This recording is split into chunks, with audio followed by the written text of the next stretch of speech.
Continuamos hablando con el profesor Pedro Sarmiento, hoy sin uniforme, del tema futbolero y de aquellas épocas, profe. Hablábamos ahora fuera de cámara sobre el tema de la diferencia en las épocas. Hablamos un tema del líbero stopper, pero de los números, porque antes se jugaba con puntero derecho, puntero izquierdo, centrodelantero, en fin, una cantidad de cosas diferentes de pronto a lo que hoy vemos. Se respetaba mucho los números. Yo no sé en qué momento de mi carrera o del fútbol empezaron a utilizar una cantidad de números, que la fecha de nacimiento, que el día de la mamá, que el cumpleaños. En esa época el 2 era un central, el 3 era un marcador de punta, el 5 era el otro central y el 6 el otro marcador de punta. El 2, 3, 4, 5, eran los 4 atrás. El volante de marca jugaba con el 6, el volante de salida con el 8, el volante 10, el 7 puntero derecho, el 9 centro delantero y el 11 puntero izquierdo.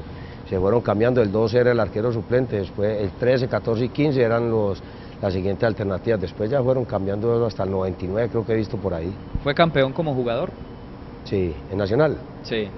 Sí, quedamos campeones en el 76 y en el 81, en el 76 estamos empezando, acaba de subir Subeldía, un equipo que llamó el Cosmo, un equipo que armó el doctor Darío Egrey, un equipo alterno, paralelo a la primera de Nacional, y ese equipo Cosmos fue la base del año 77, cuando Nacional queda campeón en el 76, nosotros salíamos de suplentes, 77 desaparece esa categoría de Nacional y se sube todo el Cosmos, y ese fue el equipo que se llamó, que le decían entre comillas el Kinder de Subeldía, que duró 6 años, 76, 77, 78, 79, 80 y 81 para volver a quedar campeón. En el 81 estaba naciendo yo, imagínese, profe. Épocas... ¿Está muy joven usted o hacía Bueno, no, dejémoslo así, profe, porque de todas maneras la historia continúa. Y continúa la historia con grandes profesionales al lado. ¿Qué profesional lo marcó como amigo, como futbolista, que usted decía era un referente para usted tenerlo al lado o para vivir al lado muchas cosas con ellos? Es que hubo cosas muy importantes que fueron puntuales y que le ayudaron a uno mucho. Cuando yo llego a Nacional, el mejor volante de marca que había en el fútbol colombiano se llamaba Jorge Peláez, y él se lesionó. A él lo llevaron de Bolivariano, lo llevaron directamente a Nacional, jugadorazo. Él reemplazó, se fue a Abel Álvarez y llegó Retá, y jugaba Retá y Peláez. Desafortunadamente Peláez se lesiona y llego yo a ocupar esa posición. Ese me ayudó mucho, porque éramos compañeros en Bolivariana, y me dijo, cuando lo metan, hágalo más fácil, corte y entregue, empiece por lo más sencillito. Y después Jorge Olmedo, que era el número 10 en el 76, otro señor jugador, volante que venía de Argentina, creo que murió ya, me regaló el primer par de guayos Adidas, y me lo regaló porque ya no le servían, pero para mí fue una emoción impresionante, porque Jorge Olmedo tenía un guanete en el pie derecho impresionante, entonces los años lo tenía roto. Igual me lo dio, yo me lo puse, lo remendé y me lo puse, y él ya calentaba con esos guayos. En el año 76 me decía que lo prestara porque se calentaba dentro del camerino, y en los guayos nuevos de él no los quería gastar ahí, sino que quería utilizar los viejitos. En el partido. Les calentaba con ellos, me lo entregaba a mí y salía a jugar con los nuevos. Fueron dos jugadores importantes. Después tuve compañero a Bóveda, un puntero derecho que llegó de Rosario Central. Rosario Central vino aquí a jugar contra Nacional en el año 73, 74, y yo fui a ver ese partido. Ahí me volví yo hincha de Rosario Central y vi a Bóveda. Vino un jugador, Eduardo Raschetti, jugaba de delantero y a veces lo ponía de 10 Subeldía. Después llegó el zurdo López, Miguel Ángel, a jugar con Maturana, Navarro, que no cabe la menor duda que era un señor arquero profesional. Entonces todo eso en complemento con la llegada de Subeldía, Nacional se volvió un equipo muy sólido, muy ganador, muy fuerte, lleno de jugadores importantes, de equipo que ganaba de local, de ganaba de visita. Ya él fue sacando jugadores de mucha experiencia. Retá se empezó a lesionar, Jorge Olmedo ya no corría lo mismo, jugaba Hurtado creo que jugaba, la Colebrita Hurtado jugaba de puntero izquierdo,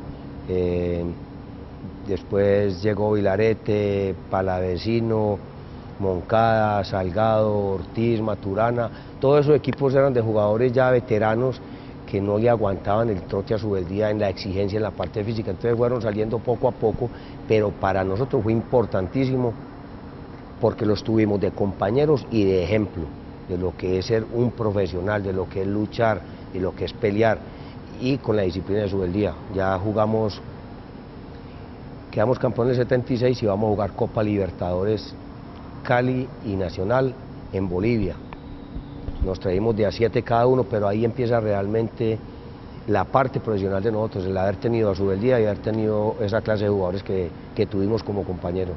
Ahora le cambio de frente. ¿Cuándo decidió que no iba a jugar más?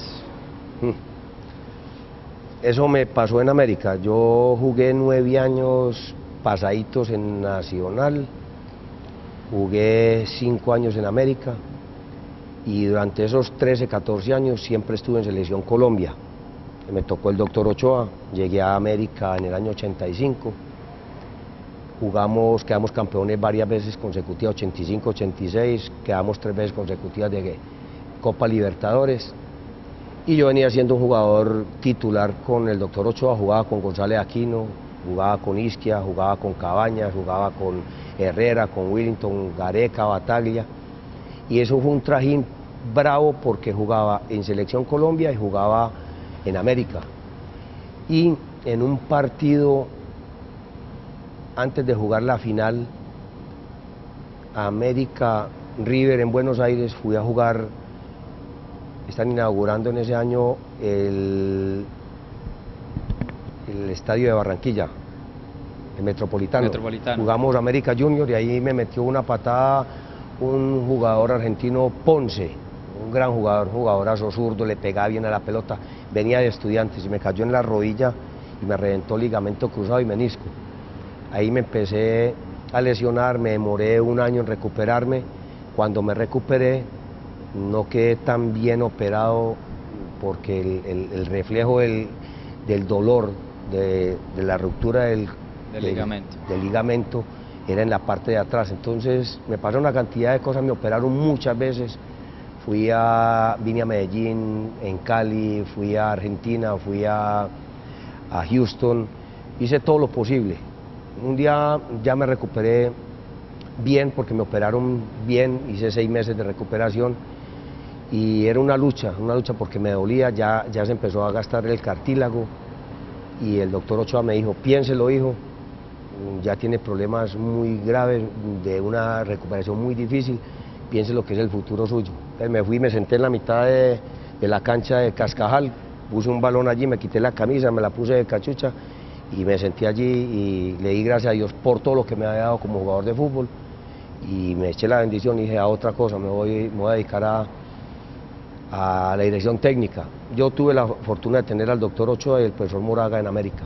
Él me mandó a estudiar a Europa y cuando regresé me llevó a asistente y ahí empecé yo mi carrera como técnico de asistente del doctor Ochoa a dirigir divisiones menores en América gracias a esa bondad y esa visualización que tuvo el doctor Ochoa y el profesor Moraga. Me ayudaron muchísimo a tomar la decisión. Se nos acaba el tiempo, profe, y no hemos hablado del tema de técnico. Rápidamente, ¿qué es lo que más le ha dejado positivo el hecho de dirigir? Y grandes jugadores, porque le ha tocado una gran camada también. Han salido muchos jugadores, el tema de técnico es bueno, es más lo que se pierde que lo que se gana. Yo llevo ya dirigiendo varios años, pero es estar en contacto con jugadores de muchísima humildad, jugadores de un extracto bajo, verlos crecer, verlos fortalecer. En América me tocó Usuriaga, Nietzsche Guerrero, Freddy Rincón, Harold Lozano, una cantidad de jugadores que fueron figuras en Selección Colombia y que uno los vio crecer.